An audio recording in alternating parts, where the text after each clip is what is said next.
ऊ देखो भगवान, ऊ देखो भगवान, हम उधर भगवान देखते रह गए, इधर हाथ पैर टूट गया, नाक कान कट गए, कमज़ोर लाचार होकर गुलाम बन गए और हम भगवान देखते रह गए। सच पूछो तो महामूर्खता की मिसाल है हम, ज्ञान का खजाना है पर कंगाल हैं हम, ज्ञान का खजाना है पर कंगाल हैं हम।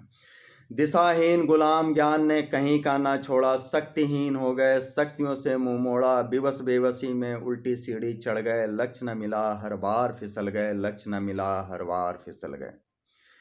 करीब 25 साल पहले मैं दिल्ली के लाल किला के उल्टे साइड में गैर हिंदू धर्मस्थल में उल्टी सीढ़ियां चढ़ रहा था। उसके बाद से मैंने हिंदुस्तान में उल्टी शक्तियों के दुष्प्रभाव को बहुत ही ज़्यादा प्रभावी देखा। पश्चिम निर्मित उत्पाद जो मोटर गाड़ियां हैं उनका स्टीयरिंग व्हील बाएं होता है। अब तो हिंदुस्तान में खुलने वाला बाथरूम का नलका भी जो है बाएं ही खुल रहा है, उल्टी दिशा में ही संचालित हो रहा है। दरअसल बिना सोचे समझे अध्ययन अनुसंधान के हिंदुस्तान पश्चिमी उल्टी शक्ति के चक्रव्यूह में फंसने लगा है, उसके दुष्परिणाम को भुगतने के लिए विवश होने लगा है। जत पिंडे जैसा शरीर तत् ब्रह्मांडे वैसा ही ब्रह्मांड है, मतलब जैसा शरीर है वैसा ही ब्रह्मांड है। इसलिए ब्रह्मांड प्रकृति की ऊर्जा का शरीर की ऊर्जा के साथ सही सही संयोग होता रहेगा तो मानव के जीवन में जो है लाभ आता रहेगा। भगवान के सिस्टम को समझ के, धर्म और धर्म के सिस्टम को समझ के जो है कर्म का निर्धारण किया गया है। यही कारण है कि हम हिंदुओं के जीवन में जो है क्लॉक वाइज डायरेक्शंस को जो है प्राथमिकता दी गई है, उसे ही प्रभावी माना गया है, बताया गया है। अगर हम धर्म के कुछ कर्मकांड्स को देखते हैं जहाँ पर आरती, धूप दान, दीप दान वगैरह की प्रक्रिया होती है, प्रदक्षिणा की क्रिया होती है, तो वह क्लॉक वाइज डायरेक्शंस में ही संचालित होती है।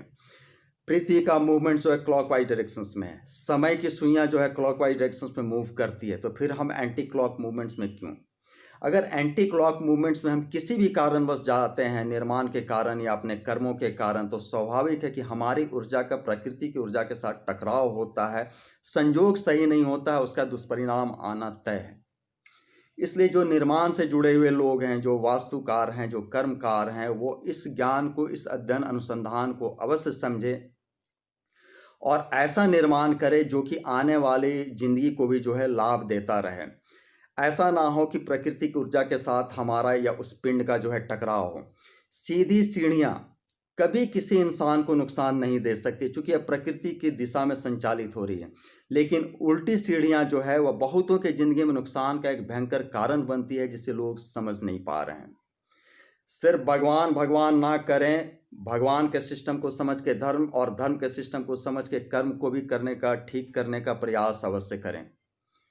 धर्म हित मानव हित में प्रयास जारी रहेगा। जय महाकाली, जय माता।